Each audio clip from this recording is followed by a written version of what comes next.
Hello fellow woodworkers, welcome to this week's edition of the Garage Workshop, where I'm going to be tackling one of my workshop storage issues with my wood storage, taking it from this to this mobile wooden storage cart. Let's get building.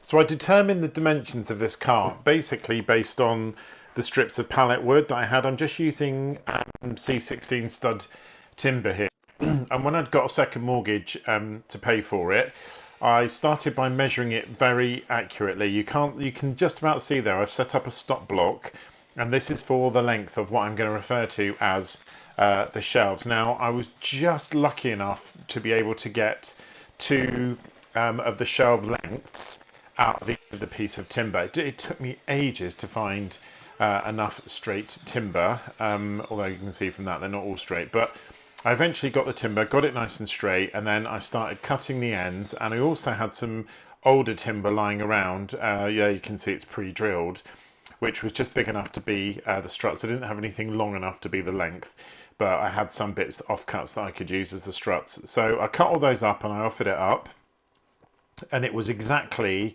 the size that I needed it to be. After dropping it, when I measured it, it was exactly the internal dimension that I wanted it to be, which meant it would fit perfectly. So I started by marking the middle on one, but on some of the others I marked two. I had two struts in them, and others I had one. The one at the top had one because obviously it's going to be protected by the sort of top covering.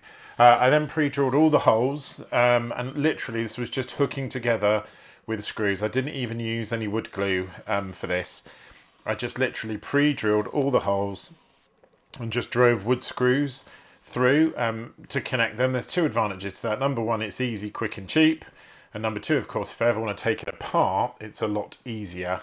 And I've learned from prior projects that it's not always good to use a combination of glue and screws, depending on how you're doing it. Now, putting these together was a little bit more complicated than I thought, because as you can see there, some of them bowed in when I was screwing them together, which wasn't a massive deal, to be honest, but it just made me very careful, because obviously I want to maintain the rigidity, and I also wanted to have the pieces of wood flat enough that I could put the final finished wood on the top.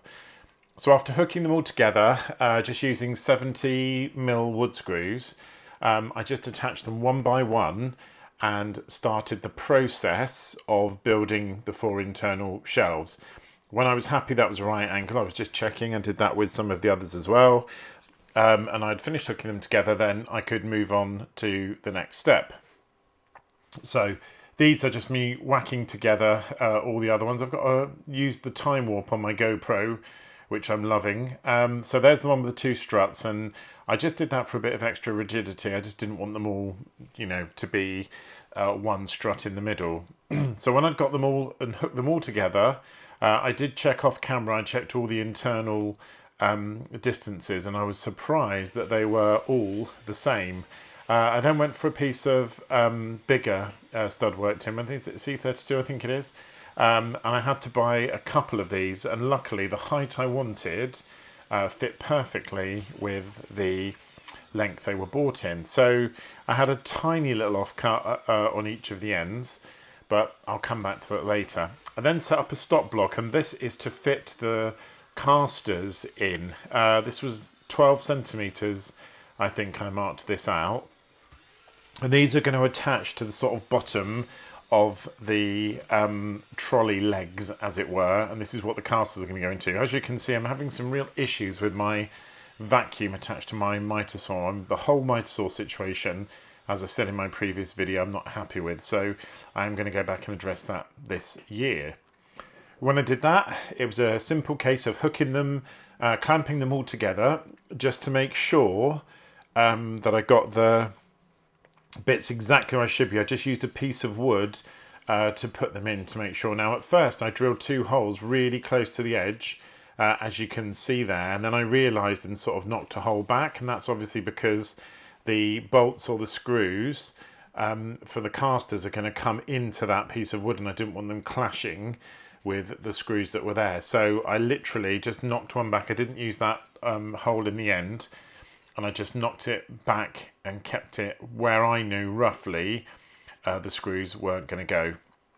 So when I'd done the first one, it was just a case of working through all the others, exactly the same process as I'd used on the first one. And again, I was a bit screw heavy here, and that is deliberate because obviously the weight is going to be pushing down onto this joint. So I wanted bigger screws that literally went nearly the length of both pieces of wood, the width of both pieces of wood. So that way those screws can help take it. Then I set up a slot block and I started to cut down. This is just pallet wood I got off of a nice pallet that got delivered at work. And I really liked it, a new pallet. So I just whipped it and I got the pieces of wood out. Now it was only the bottom shelf that was going to be the pallet wood. And as you can see there, I started pre-drilling it. And the reason that I started pre-drilling it, I think, was, well, simply I didn't want the wood to split. But after I'd done a couple of the panels, it sort of made me realise that this wood wasn't going to split. It was as tough as nails, this pallet wood, which obviously it has to be. That's why it's pallet wood, and that's not why, you know, it's decorative teak. But it was really, really tough. So having pre-drilled the first sort of set and screwed them in, after that, when I was happy and confident that the wood could take direct screwing, then I didn't bother to pre-drill, to be honest.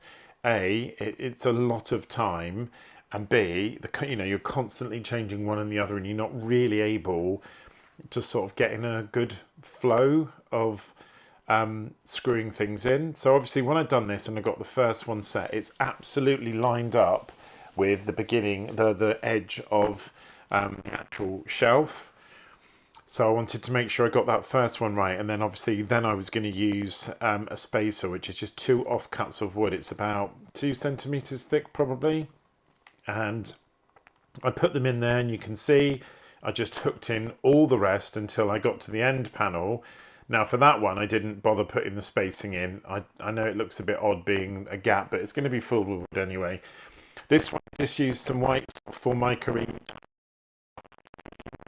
and well done for spotting that it's completely uneven on one side. These were all bits that I had lying around in the garage workshop, and I just attached them all, and I wasn't worried about how much of an overhang there was, because I was going to come back later with a plunge saw and take that off anyway, so I wasn't too bothered.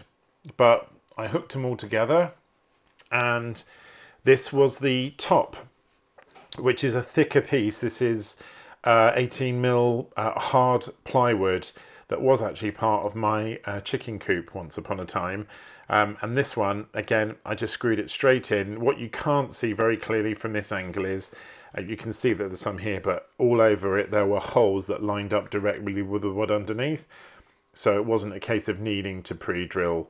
I then moved on my thickness of planer, because at the time I wanted to have this on there, but as you'll see later on in the videos, a little bit of a disaster befell this poor thickness of planer. I am going to get rid of the stand that you can see behind though, because I don't use the thickness of planer enough to justify that ginormous great big stand. It takes up so much space in the workshop and it just isn't used. So I'm going to come up with a different system for that. I've got an idea on what I would like to do, but if I do need to use it, it does actually fit onto one of those sort of portable mitre saw stands that actually fits on there.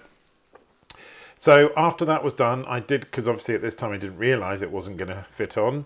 So I merrily went through drilling all the holes to put the screws. It actually uses bolts, big thick, I think they're M8 sort of bolts. So I put all the drilled all the 4 holes, and actually this is in real time. It was so tough, that hardwood. I don't know why, but it was just so hard. Maybe it's because I'm using cheap little drill bits. I'm not sure, but it was really, really difficult to get through. When it was done, it was time to set up my much talked about, much loved, and absolutely superb Parkside plunge saw.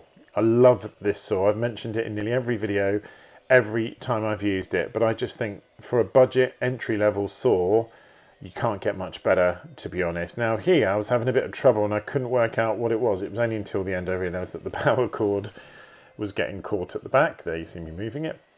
But took that off, and actually a really nice cut, even if I do say so myself. There was one tiny little bit where I think the cable had got caught, and there was just like a little rough edge, and I thought, well, rather than knocking it off with sandpaper, I'll just run the saw through again. And when I did that, took it straight off.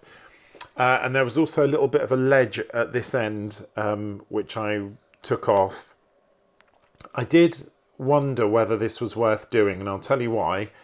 I just thought, oh, it might come in handy to sort of put clamps on or things like that. And I did and ah about whether to take it off, but in the end I thought, no, I'll take it off. I want it all to look sort of nice, well, as nice and neat as it can look, considering it's a piece of wood that was in a chicken coop. But I wanted it all to be equal, so I just took the plunge saw, hooked it straight off. Again, more cable problems. I need one of those things where you attach the power cable and the hose together. I might have to make some of those on the 3D printer. When that was done, it was time to move on to the next piece, the next shelf, which I did. And after that, I got that nice and level. I then polished up the last shelf, which there wasn't much overhanging on that one, to be absolutely honest. There was only a sort of little bit at the end. Now, I didn't actually end up using this shelf because when I came and put it together, I thought, well, I could put it in, but I was a bit worried about how much wood I would actually fit in between one and the other. So I then just laid all of the, I just laid the two sort of ends, the two poles down, and first of all, I hooked in the pallet wood shelf, which was always going to be the bottom. One thing, apart from anything else, it'll let all the dust that's at the bottom come through, any sawdust or anything like that. When I was happy with that, I then hooked on the top shelf. And actually, when it wasn't until I sort of started fiddling with this that I realised it had actually pulled it in a little bit. And then I went for the middle shelf. That's me deciding whether I should put both in, and then just quickly marking up where I wanted it to be. Then I hooked it up on one side. I went round and measured it. It took a couple of measures because it just didn't look right to me, and it was, and it's completely flat. I've tested it, but it just didn't look right. So then the next thing was to go to the other side and hook it on. Now, one of the things about making a unit like this, everything is all very, very basic in terms of the construction and the fixing. So a really basic sort of pole with almost like a foot on it. You can see me attaching there. And all the way through, those fixings all come from underneath. So you're not seeing any visible screws, but it's really, really important that if you can't get these right and can't get them straight, you don't fix them down. In order for this to work, everything has to be lined up exactly. Now, that's why I didn't go ahead and screw that whole side. I just put the two at the bottom to fix it in, and then I repeated it on the other side, because it was only when I had those that I would know exactly where to seat the wood. And again, I'm using 70mm screws here, which is probably a bit too big. I mean, it almost goes through both pieces of wood and breaks the surface. It doesn't, but as with many things, I just wanted to be 100% certain that it was going to stay together, particularly these ones, which is where the vast majority of the weight of this unit is going to transfer down those legs and through onto the castors. So the next stage was to fix the top in, and again, this was the important bit because I wanted to sort of pull tight the top, and I actually ended up loosening off the screws that are attaching that blue shelf there a little bit, because as I said earlier, when I tightened them up, it sort of pulled it in a bit, which meant it wasn't sort of flat and wasn't level or in line with the top of the other unit. The next stage was to move on to the castors. I'll put a link to these in the description.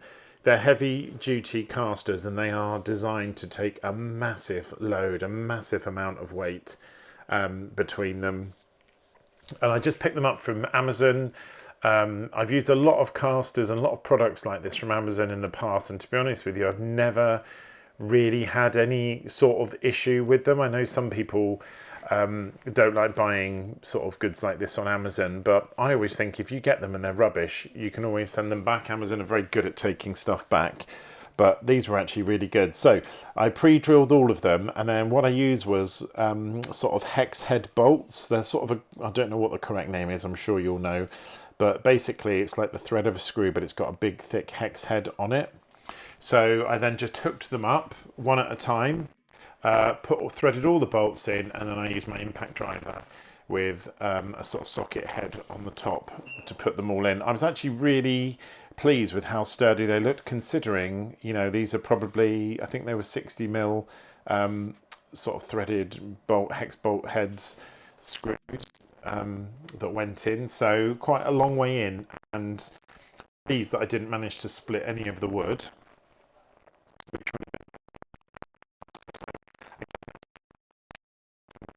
would put the bolts in and tightened them up, and they were done. It was a this part of the process was very easy, and I was very pleased with how eventually the casters looked and how it turned out. Okay, so the wood cart is done. To be honest, I'm happy with how it's turned out, but I have made one fatal mistake, as you may well have picked up as I've been building. I had originally planned to put my thicknesser planer on the top of it, but obviously it's far too high. There's no way I can use the thicknesser planer if it's up there. But what I'm going to do is store the thicknesser planer up there and get rid of the unit that it was on, because that unit takes up so much space and it doesn't really get used enough. Although it's got drawers in it, a lot of those drawers are empty now. So I'm going to get rid of that unit and just keep this and just put the thicknesser planer on the top. And when I want to use a thicknesser planer, I can always bring it down, attach it to my bench, use the original stand, or I've got like a mobile stand, like a miter saw stand, and the thicknesser planer actually fits on that. So I've got a lot of options really. In terms of the build, I'm really happy with how it turned out.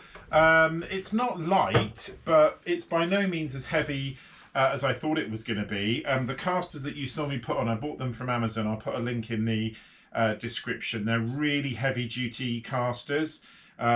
Each caster is capable of taking 250 kilograms of weight, and their shared sort of payload, all four, is meant to be 800 kilograms, and I don't think it's ever going to reach that. I also, as you'll have seen, I did build 4 shelves originally, and I decided to only use 3 because I wanted to give myself plenty of gap, plenty of space for wood in there. But all in all, really happy with how it turned out. Now, I know it doesn't look great. I know it's a bit sort of Frankenstein with all the different bits of wood, but that doesn't worry me because it's going to have wood on it the whole time anyway.